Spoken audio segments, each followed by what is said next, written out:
आज के लेक्चर में हम जो है केमिकल काइनेटिक्स का 8वां पार्ट देखने जा रहे हैं। यहाँ पर 8वें पार्ट में हम जो है देखेंगे कि टेम्परेचर वेरिएशन के जरिए जो है वहां पर जो है एनर्जी ऑफ एक्टिवेशन कैसे मालूम करते हैं। तो यहाँ पर जो है एनर्जी ऑफ एक्टिवेशन मालूम करना हमको टेम्परेचर वेरिएशन के जरिए। एनर्जी ऑफ एक्टिवेशन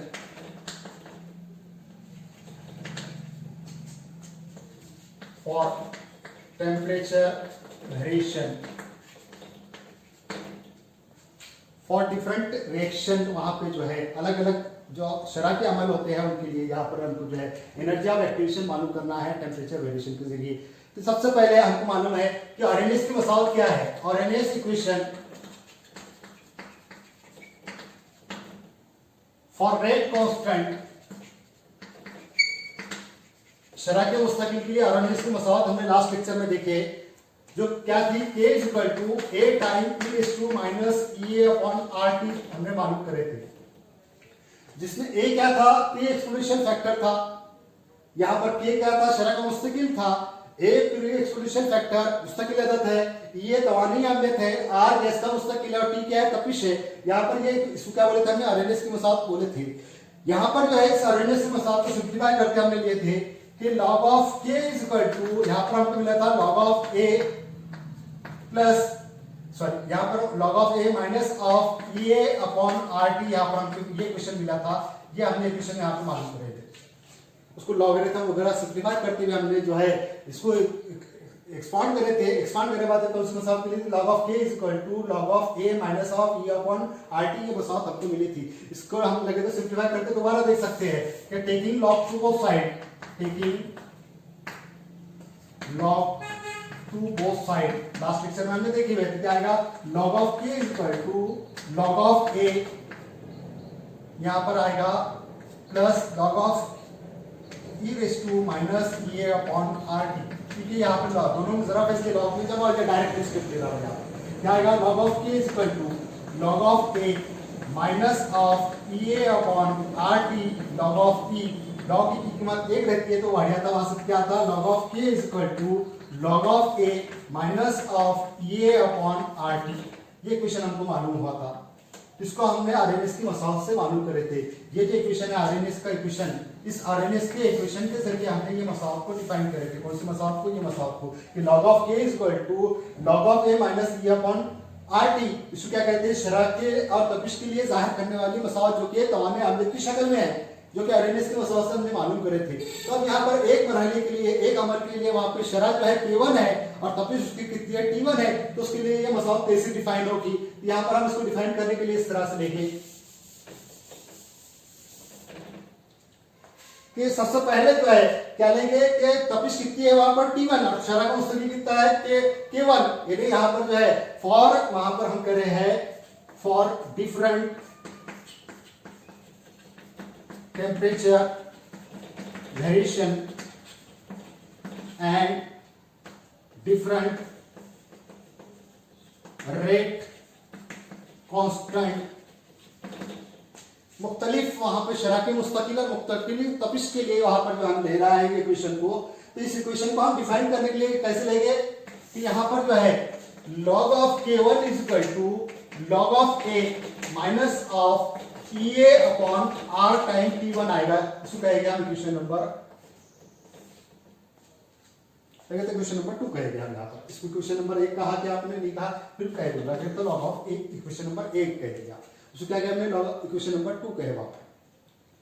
अब यहाँ पर जो है दूसरा इक्वेशन हम लेंगे कैसे, दूसरी तपिश के लिए T2 के लिए और शरह का मुस्तकिल K2 के लिए, तो क्या आएगा log of K2 is equal to log of A minus of EA upon RT2 आएगा। इसको कहेंगे क्वेश्चन नंबर 2। यहां पर इस मसावत को हम सिंप्लीफाई करेंगे कैसे, एनर्जी ऑफ एक्टिवेशन मालूम करने के लिए। तो यहां पर हमने शरह का मुस्तकिल K1 पहले के लिए लिया है, तपिश T1 है, और शरह का मुस्तकिल K2 और तपिश कितनी है, T2 दूसरे मरहले के लिए, दूसरे अमल के लिए। तो यहाँ पर मुख्तलिफ टेम्परेचर वेरिएशन के लिए, मुख्तलिफ शरह के मुस्तकिल के लिए यहाँ पर मसावत कौन सी मिली, मसावत नंबर 2 और मसावत नंबर 3, जो कि हमने मसावत 1 की मदद से मालूम करे। जो मसावत है किसकी मदद से मालूम है, आरएनएस की मसावत की। आरएनएस की मसावत क्या है, k equal to a time e raise to minus e upon RT। इसको क्या कहते हैं हम, आरएनएस का इक्वेशन कहते हैं फॉर द रेट कांस्टेंट, जिसमें रेट कांस्टेंट बोलता है k। वहां पर शरह का मुस्तकिल जो है कौन सा है, यहाँ पर शरह का मुस्तकिल के, वहां पर जो है के जो है शरह का मुस्तकिल है और उसके जरिए exponential factor a e raise to minus e upon RT मिला। एनर्जी ऑफ एक्टिवेशन और तपिश को जाहिर कर रहा है, इसलिए तपिश को और एनर्जी ऑफ एक्टिवेशन को जाहिर करने के लिए वहां पर मुख्तलिफ शरह के लिए K1 K2 और तपिश क्या लिए, T1 T2 लिए हमने। तो K1 के लिए मसावत कौन सी आई, T1 तपिश के लिए, और K2 के लिए कौन सी मसावत है, ये मसावत है जिसको T2 तपिश के लिए। log of K2 is equal to log of A minus E upon RT2, log of K1 is equal to log of A minus E upon RT1, हमको ये मसावत मिली। फिर सब्ट्रैक्ट इक्वेशन 3 माइनस इक्वेशन 2, यहां पर हम subtract करेंगे। कैसे subtract लेंगे, equation 2 minus equation 3 लेंगे। तो यहां पर क्या आएगा, log of K2 minus of log of K1 is equal to log of K2 minus क्या आएगा, log of K1 is equal to का साइन है, यहां पर क्या आएगा, log of A minus of EA upon RT2 आएगा। टाइप कीमत है ये मसावत 3 में की, ये पहली कीमत लेंगे, log of K2 पहले लिए, इससे पहले ही लेंगे। फिर क्या है, माइनस साइन है तो माइनस ऑफ क्या आएगा, log of A minus of EA upon RT1 आएगा।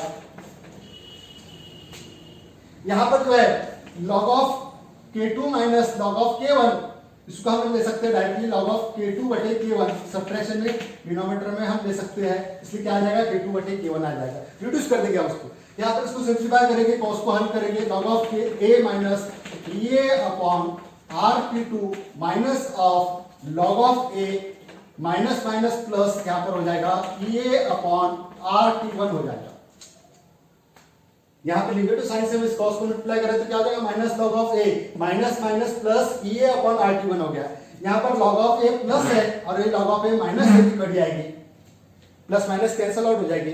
बचा के यहाँ पर log of K2 is upon log of K2 upon K1 is equal to, यहाँ पर जो है माइनस EA अपॉन RT2 और EA अपॉन RT1, तो यहाँ पर EA अपॉन RT1 जो प्लस है उसको पहले ले लेता मैं, minus of EA upon RT2 को बाद में लेता हूं। यहां पर इसको हमने log of K2 upon K1 is equal to क्या लिए, E upon RT1 minus E upon RT2 लिया हमने यहां पर। फिर इसमें से जो है कॉमन फैक्टर क्या है वो निकाल लेंगे, यहां पर इस तरह से हम इसको लेंगे, कॉमन फैक्टर क्या है उसको देखेंगे। देखो यहाँ पर कॉमन फैक्टर क्या है कि EA अपॉन R जो कॉमन है, तो यहाँ पर क्या हो जाएगा, log of K2 upon K1, log of K2 upon K1 is equal to EA upon R common है दोनों में का, बचा के यहाँ पर 1 upon T1 minus of 1 upon T2, लिखा हुआ आपको बची है 1 upon T1 minus of 1 upon T2 बची है वहां पर। यहाँ पर इसको सिंप्लीफाई करेंगे, log of K2 upon K1 is equal to EA upon R, cross multiplication लेंगे, T2 minus of T1 upon T1 into T2। जरा इसको क्या कहेंगे हम, इस मसावत को कहेंगे मसावत नंबर 4 को, that is the rate constant for different temperature variation to defining the energy of activation. Energy of activation मालूम करने के लिए यहाँ पर मुख्तलिफ शरह के मुस्तकिल के लिए, मुख्तलिफ तपिश के तब्दीली के लिए जो है यहाँ पर जो है जो मसावत है वो क्या जाहिर करती है, यहाँ पर एनर्जी ऑफ एक्टिवेशन मालूम करती है। यानी इस मसावत से हम एनर्जी ऑफ एक्टिवेशन मालूम करेंगे for different temperature variation for different type of rate of reaction. यहाँ पर मुख्तलिफ जो है तपिश की तब्दीली के लिए, मुख्तलिफ शरह के लिए वहां पर जो तवानी आमने की मसावत कितनी आई, log of K2 upon K1, log of K2 upon K1 is equal to EA upon R, T2 minus T1 upon T1 T2, इस मसावत को हमने। अभी ये टेम्परेचर वेरिएशन है, इस टेम्परेचर वेरिएशन को ग्राफिकली हमको डिफाइन करना है। तो ग्राफिकली डिफाइन करने के लिए जब मैं यहाँ पर उसको काइनेटिक एनर्जी के जरिए यहाँ पर डिफाइन करता हूँ कि यहाँ पर जो है ग्राफिकली जो है किस तरह से या तर्जमाती तौर से किस तरह से जाहिर कर सकते हैं। तो यहाँ पर सबसे पहले मसावत हमने कहाँ से लिए थे, अरेनियस की मसावत से लिए थे, जो क्या थी वहां पे मसावत k equal to a time e raise to minus e upon R T. इसको क्या बोले थे हमने, अरेनियस की मसावत। लेकिन उसको जब सिंप्लीफाई करें तो क्या मिला था हमको, log of k equal to log of a minus of e upon R T. ये मसावत हमको वहां पे मिली थी। फिर इस मसावत के जरिए हमने मसावत नंबर 2 लिए, जिसको हमने क्या कहा कि फॉर डिफरेंट टेम्परेचर वेरिएशन के लिए वहां पर जो है पहला शरह का मुस्तकिल K1 है और तपिश T1 है, तो उसके लिए हमको क्या मिला वहां पर, log of K1 is equal to log of a minus e upon R T. Equation number 2 मिला। फिर वहां पर दूसरे तपिश के लिए T2 के लिए शरह का मुस्तकिल कितना है, K2 है, तो क्या मिला, log of K2 is equal to log of a minus e upon R T मिला। फिर यहाँ पर मसावत 3 में से मसावतों को तफरीक करे हमने, तफरीक करे के बाद क्या मिला, log of K2 minus log of K1 is equal to log of a minus of e upon R T two minus of कॉस में हमने लिए log of a minus e upon R T 1 में लिए वहां पर। फिर यहाँ पर इस कॉस को सिंप्लीफाई करें तो यहाँ पर log of K2 minus K1 क्या हो गया, log ऑफ K2 बटे K1 वज़ा में है तो उसको तकसीम में ले सकते हैं हम, is equal to log of a minus e upon R T two minus of log of a plus minus minus क्या होगा plus e upon R T 1 मिल गया। फिर इसमें से जो है यहाँ पर हमने log of a plus minus cancel out करे, फिर प्लस टर्म को पहले लिए e upon R T 1 minus e upon R T 2, यहाँ पर log of K2 upon K1 मिला। यहाँ पर हमने इसको सिंप्लीफाई करें तो क्या मिला, log of K2 upon K1 is equal to e upon r 1 upon T1 minus 1 upon T2, e upon r common था उसको बाहर निकाले हमने, इसको सिंप्लीफाई करे बाद में क्या मिला, log of K2 upon K1 is equal to e upon r that is T2 minus T1 upon T1 into T2। इसको क्या बोले हमने, यहाँ पर एनर्जी ऑफ एक्टिवेशन मालूम करने वाली मुख्तलिफ तपिश की तब्दीली के जरिए जाहिर करने वाली मसावत जो कि मुख्तलिफ शरह के लिए जाहिर होती है, इस मसावत का हम ग्राफिकल रिप्रेजेंटेशन देखेंगे। आप यहाँ तरसीमी तौर से जो है यहाँ पर उसको डिफाइन करेंगे, ग्राफिकल रिप्रेजेंटेशन ऑफ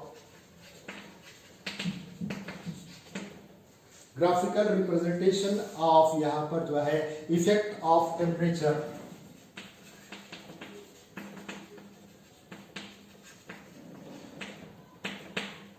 यहाँ पर इफेक्ट ऑफ टेम्परेचर हमको दिखाना है। तो सबसे पहले यहाँ पर जो है पहली तपिश के लिए क्या रहेगा और दूसरी तपिश के लिए क्या रहेगा, तो फ्रैक्शन ऑफ मॉलिक्यूल्स, यानी सबसे पहले ये मालूम होना है इनको कि पहले अमल के लिए तपिश कितनी है, T1 है, और उसके लिए जो है काइनेटिक एनर्जी वहां पर डिफाइंड होगी।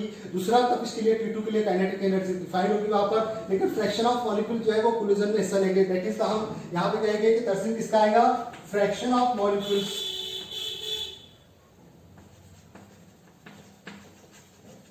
वर्सेस तरसीम हम किसका लेंगे, वहां पर लेंगे काइनेटिक एनर्जी का, कि फ्रैक्शन ऑफ मॉलिक्यूल्स जो है lead to form the product, वहां पर जो हासिलात मिल रहा है वो फ्रैक्शन ऑफ मॉलिक्यूल्स जो है इनकी तवानी अगर से वहां पर ज्यादा रहती है तवानी अम्लियत से, तो वहां पर जो है हमको हासिलात मिलता है। यानी तवानी अम्लियत से ज्यादा किसको होना चाहिए, फ्रैक्शन ऑफ कोलिजन मॉलिक्यूल्स को होना चाहिए वहां पर जो है। यानी मॉलिक्यूल्स की जो एनर्जी है वो टकराव के दौरान की जो एनर्जी है वो एनर्जी ऑफ एक्टिवेशन से ज्यादा रहेगी, तभी जाके प्रोडक्ट फॉर्म होता है। यानी मॉलिक्यूल के टकराव की शरह अगर से उसकी तवानी ज्यादा मिलेगी तभी जाके वहां पे वो जो है सालमात तैयार हो सकता है। अगर से उसकी तवानी जब तक के एनर्जी ऑफ एक्टिवेशन से ज्यादा नहीं होगी फ्रैक्शन ऑफ मॉलिक्यूल्स की, तब तक के सालमा वहां पे हासिलात नहीं मिलेगा, या प्रोडक्ट में तब्दील नहीं होगा, या प्रोडक्ट हमको हासिल नहीं होगा। तो यहाँ पर हम इस ग्राफिक टॉल से फ्रैक्शन ऑफ कोलिजन और काइनेटिक एनर्जी को इस तरह से दिखाएंगे।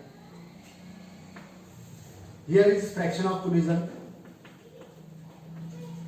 fraction of molecules, that is dn upon L लेते हैं, और इधर हम ले रहे हैं काइनेटिक एनर्जी।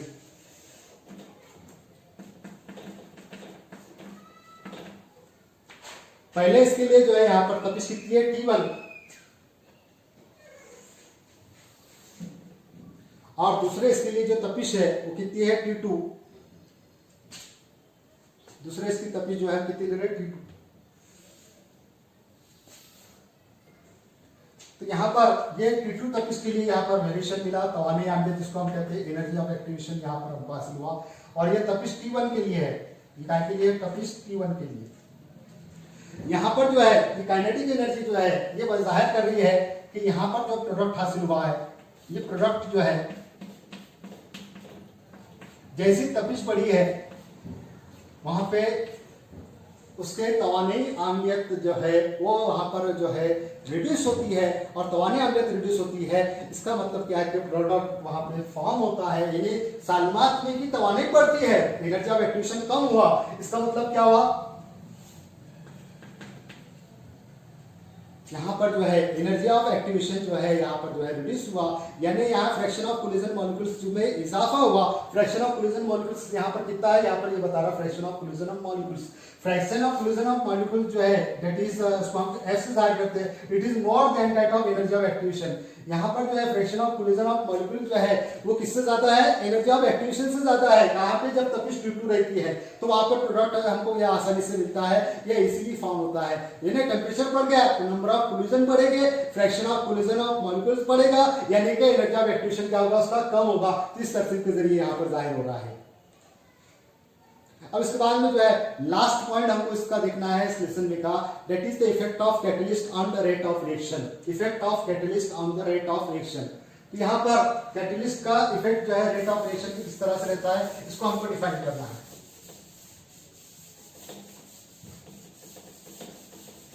लास्ट पार्ट इसमें का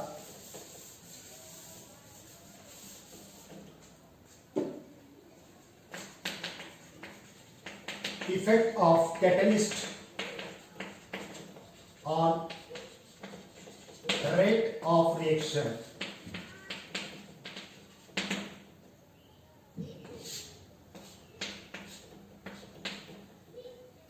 सबसे पहले कैटलिस्ट यानी क्या है, तमास। तमास वो शय है जो कि अमल की शरह को बढ़ाती है। Catalyst is a substance which increase the rate of reaction, यानी तमास वो शय है जो अमल की शरह को जो है बढ़ाती है। यानी यहाँ पर जो तमास जो है ऐसे होते हैं जो बगैर अमल में हिस्सा लिए हुए अमल की शरह को बढ़ाते हैं। यानी बहुत से अमल जो सुस्त रफ्तार में होते हैं, लेकिन उनको अगर तो तेजी में करना है तो हम उस अमल के दौरान जो है काय का इस्तेमाल करते हैं, तो कैटलिस्ट का इस्तेमाल करते हैं। यानी कैटलिस्ट की डेफिनेशन क्या होगी कि a substance which is increase the rate of reaction that is called as catalyst. ऐसी शय जो अमल की शरह को बढ़ाती है हम उसको क्या कहते हैं, तमास कहते हैं। तो यहाँ पर तमास के जरिए अमल की शरह क्या होती है, बढ़ती है। यानी फॉर एग्जांपल मैं आपको बताता हूं कि H2O2, यानी यहाँ पर हम जो है एग्जांपल कौन सा ले रहे हैं, इसका हाइड्रोजन पेरोक्साइड का ले रहे हैं। हाइड्रोजन पेरोक्साइड जो है ये हाइड्रोजन पानी में और ऑक्सीजन में तब्दील हो रहा है, ऑक्सीजन गैस में। यहाँ पर जो है पानी और हाइड्रोजन इसमें ऑक्सीजन गैस में जाते वक्त यहाँ पर जब ये अमल होता है, इस अमल के दौरान जो हरारत की तब्दीली है, एंथैल्पी की तब्दीली है, इट इज प्लस 76 किलोजूल फीमोल है। कितनी है, 76 किलोजूल फीमोल है। यानी यहाँ पर जो है हीट ऑफ रिएक्शन कितना मिला, 76 किलोजूल फीमोल का मिला। यानी इसको जो है तवानी यहाँ पर जो है जायद इस्तेमाल हुई, यहाँ पर जायद तवानी हुई, इसको हीट ऑफ रिएक्शन ज्यादा रहा। लेकिन यही अगर जब इसके अंदर हाइड्रोजन पेरोक्साइड के अंदर कैटलिस्ट का इस्तेमाल करते हैं, आयोडाइड कैटलिस्ट का, तो यहां पर रिएक्शन सेम होगा, पानी और ऑक्सीजन गैस ही मिलेगा, लेकिन हीट ऑफ रिएक्शन जो डेल्टा एच मिला, ये डेल्टा एच मिलता है 57 किलोजूल फीमोल। यानी यहां पर हीट ऑफ रिएक्शन क्या होगा, कम हो गया, यानी अमल तेजी से हो गया। यहां पर अमल कितना ले रहा है, heat of reaction 76 kilojoule. Absence of catalyst, in the absence of catalyst जो है यहाँ पर जो है रेट ऑफ रिएक्शन जो है, इसके लिए हीट ऑफ रिएक्शन कितना मिला, एंथैल्पी ऑफ द रिएक्शन कितना मिला, 76 किलोजूल फीमोल। जब यहाँ पर तमास मौजूद नहीं है तो उस अमल के लिए जो हरारत की तब्दीली है कितनी मिली, वहां पर 76 किलोजूल फीमोल की मिली। यानी उसको जो है ज्यादा हीट वहां पर जो है उस अमल के दौरान वहां पे आ दिए वहां पर हीट एब्सॉर्प्शन का जो अमल हुआ वहां पर कितना हुआ, 76 किलोजूल फीमोल का हुआ।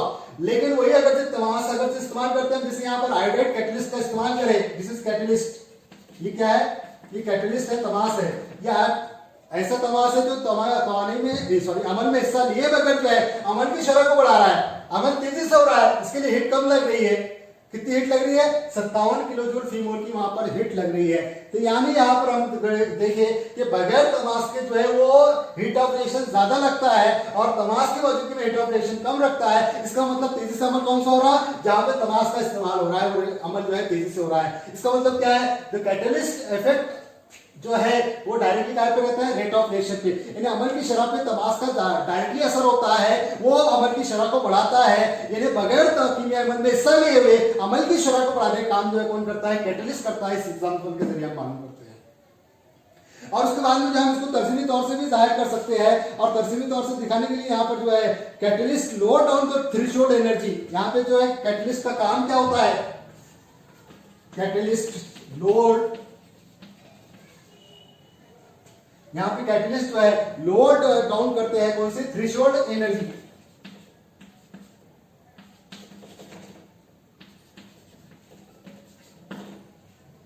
थ्रेशोल्ड एनर्जी यानी वहां पे एक तरह की तवानी जो जमा होती है, उस तवानी को कम करने का काम जो है कौन करता है, कैटलिस्ट। यानी अमल होने के लिए जो रुकावट बनती है वो तवानी कौन सी है, थ्रेशोल्ड एनर्जी है। उस थ्रेशोल्ड एनर्जी को मिनिमाइज करने का काम जो है कौन करते हैं, कैटलिस्ट करते हैं। तो यहाँ पर जो हम इसको तफसीली तौर से कैसे बताएंगे कि बगैर तमाश के कैसे अमल होता है, तमाश के जरिए कैसे होता है, तो यहाँ पर इस तरह से हम दिखा सकते हैं, अगर तो तफसीली तौर से जाहिर करना है।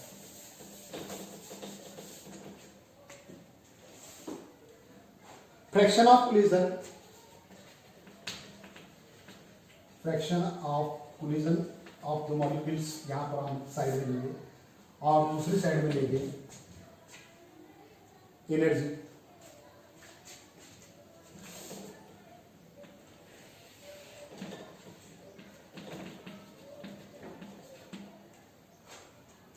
यहां पर जो है ऐसा अमल जिसमें तमाश इस्तेमाल नहीं है, उसके लिए यहां पर जो है फ्रैक्शन ऑफ मॉलिक्यूल के लिए तवानी कैसे रहेगी, ज्यादा रहेगी इस तरह से। लेकिन जैसे ही वहां पर हम तमाश का इस्तेमाल करते हैं, तमाश का इस्तेमाल करने के बाद वहां पर जो है तवानी जो है मिनिमाइज हो जाएगी, यानी इस तरह से।